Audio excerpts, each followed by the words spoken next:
Oke, Bismillahirrahmanirrahim. Assalamualaikum warahmatullahi wabarakatuh. Selamat siang, Bu Endang dan teman-teman sekalian. Pada kesempatan kali ini saya akan mempresentasikan proposal penelitian saya yang berjudul tentang modifikasi hidrofobik dan optimasi reaksi esterifikasi pati dengan asam lemak menggunakan metodologi permukaan respon. Di mana di sini pembimbing saya adalah Pak Musfi Anwar MSc dari BRIN, dan untuk pembimbing dari UGM saya itu ada Profesor Dr. Andos Bambang Purwono MSc PhD. Oke. Kita mulai dari latar belakangnya, yaitu mengapa dilakukan penelitian ini. Eh, Pada dasarnya ada banyak manfaat yang ditawarkan oleh pati, misalnya dalam bidang makanan untuk material pangan. Namun, penggunaannya itu tidak dapat dilakukan secara langsung karena beberapa keterbatasan sifat, seperti lemahnya ketahanan terhadap pH, panas, dan juga sifatnya yang gampang tergelatinasi, itu membuat pati itu secara langsung tidak dapat dilangsungkan untuk material pangan. Oleh karena itu, eh, perlu dilakukan modifikasi pada pati sehingga dapat mengatasi beberapa sifat-sifat lemahnya tersebut. Di mana pada kasus ini, eh, modifikasi yang akan saya lakukan adalah modifikasi dengan membentuk pati ester, di mana penggunaan pati ester ini banyak digunakan pada industri makanan, misalnya sebagai bahan enkapsulasi bahan nonpolar. Mengapa harus bahan nonpolar? Karena pada dasarnya enkapsulasi itu didasarkan pada prinsip lapisan molekul atau eh, didasarkan pada prinsip molecular recognition, di mana harus adanya interaksi sejenis agar suatu material itu dapat eh, terbungkus dengan baik oleh si material pelapis. Ini mirip-mirip dengan prinsipnya docking ya, dan juga prinsip-prinsip seperti like dissolve like. Sehingga wall material itu yang dikembangkan itu harus sesuai. Oleh karena itu pada kasus ini kita akan mengenkapsulasi bahan-bahan yang sifatnya nonpolar, maka kita juga harus membentuk suatu wall material yang bersifatnya nonpolar juga. Oleh karena itu pati yang awalnya bersifat polar akan dimodifikasi dengan ester sehingga mendapatkan sifat nonpolar yang semakin besar. Oke. Untuk tujuan penelitian ini sendiri itu ada tiga, di mana yang pertama adalah melakukan esterifikasi pati dengan asam lemak, yang kedua adalah melakukan optimasi reaksi esterifikasi antara pati dan asam lemak, dan yang ketiga adalah melakukan karakterisasi sifat fisikokimia dari produk pati ester. Nah, berikutnya di sini ada tiga hipotesis yang saya pikirkan, yaitu untuk dasar pemikiran pertama, kita tahu bahwa uh, kemudahan reaksi substitusi nukleofilik yang terjadi pada senyawa karbonil itu ditentukan salah satunya adalah pengaruh dari gugus living group yang ada pada karbonil. Jika living groupnya itu semakin baik atau senyawa karbonil itu makin reaktif, maka otomatis uh, reaksinya itu akan semakin baik. Sehingga uh, jika ukuran sehingga dari situlah muncullah hipotesis satu ini, yaitu jika ukuran reaktivitas senyawa metil ester berada di antara asam karboksila dan asil klorida atau vinyl ester, maka nilai DS yang akan diperoleh dengan prekursor metil ester akan memperoleh nilai DS pada rentang nilai DS dari reaksi dengan asam karboksilat dan asil klorida. Untuk penggambaran eh,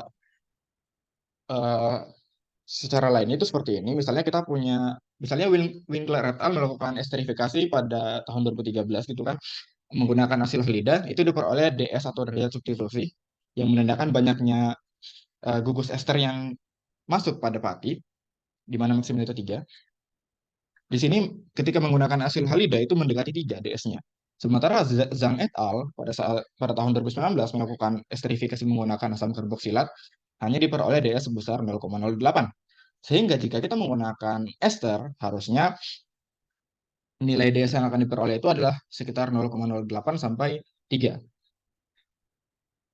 Atau ini mirip dengan yang dilakukan oleh Boerge et al. Di mana nilai DS-nya menggunakan membentuk ester dengan metil ester, namun dengan katalis yang berbeda, itu sekitar 0,08 sampai 3. Untuk hipotesis kedua, kita tahu bahwa secara umum beberapa reaksi itu akan semakin optimal jika reaksinya dibiarkan pada waktu lama, temperatur tinggi, dan jumlah reaktan yang dibiarkan berlebih, sehingga memungkinkan terjadinya banyak tumbukan yang efektif antar reaktan. Sehingga dari sini muncul hipotesis 2, yaitu jika proses reaksi esterifikasi pati dan metil ester mengikuti pola reaksi yang umum, maka hasil optimasi akan maksimum pada kondisi temperatur tinggi, waktu reaksi yang lama, dan jumlah reaktan yang berlebih. Nah, untuk hipotesis 3, eh, sebelumnya pada penelitian-penelitian terdahulu telah dijelaskan bahwa pati merupakan senyawa yang bersifat hidrofilik. Bisa dilihat dari banyaknya gugus hidroksilnya.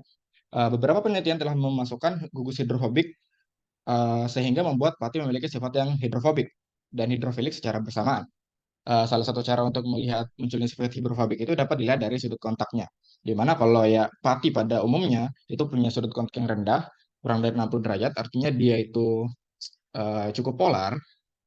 eh, dan salah satu karakteristik suatu zat itu dapat dikatakan hidrofobik jika dia itu sudut kontaknya lebih dari 90 derajat. Sehingga dari sini, jika nilai DS itu semakin besar dan panjang, jika nilai DS semakin besar, kemudian panjang rantai esternya juga yang tersubstitusi semakin panjang, maka harusnya nilai sudut kontaknya itu akan semakin besar.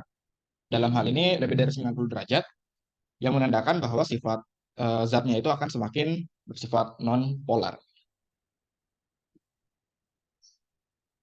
Oke, untuk penggambaran itu seperti ini. Ini untuk zat yang sifatnya itu hidrofobik ya. Ini yang hidrofilik. Oke, untuk rancangan penelitiannya kira-kira seperti ini. Dimulai dari sintesis metil ester sebagai prekursor, kemudian dilanjutkan dengan sintesis dan optimasi patid dengan metil esternya. Ini menggunakan metode RSMPDD. Kemudian setelah disintesis akan dilakukan karakterisasi dan penentuan DS. Nah, dari penentuan DS ini, dari data DS ini akan digunakan untuk analisis RSMPDD atau Response Surface eh ya. Oke. Untuk metode sintesis metil esternya di sini digunakan esterifikasi menggunakan katalis asam dengan reagen berupa MEOH dan katalisnya di sini adalah H2SO4. Di sini ada dua reagen yang digunakan, yaitu metil ester adalah asam karboksilat, maaf, dan juga menggunakan uh, triasil gliserol sebagai bahan dasar untuk memperoleh metil esternya. Di mana tahap sintesis itu meliputi sintesis dengan reflux pada suhu 60 derajat dan lama waktu 2 jam. Kemudian akan diekstraksi dengan N-heksan sebanyak 3 kali dan 1 kali dengan natrium bikarbonat. Dan kemudian itu akan lapisan N-heksannya itu akan dipisahkan dan diuapkan untuk pemekatan pelarut. Nah, untuk metode sintesis pati ester tersendiri itu menggunakan bahan dasar pati dan metil ester yang telah disintesis sebelumnya, di mana pada sintesisnya itu diawali dengan aktivasi pati dengan pelarut. Dalam hal ini adalah pelarutnya itu DMSO atau juga digantikan oleh N-metil pyrrolidon atau NMP. Aktivasi selama sekitar 2 jam pada suhu aktivasinya itu 75 derajat Celcius. Maaf, 83 derajat Celcius. Lalu diikuti dengan penambahan reagen setelah 2 jam, yaitu berupa metil ester dan katalisnya berupa garam karbonat, entah K2CO3 atau Na2CO3.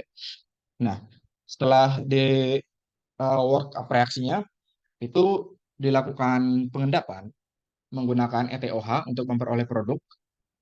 Dan yang terakhir adalah penyaringan produk menggunakan Bahner dan pengeringan menggunakan oven.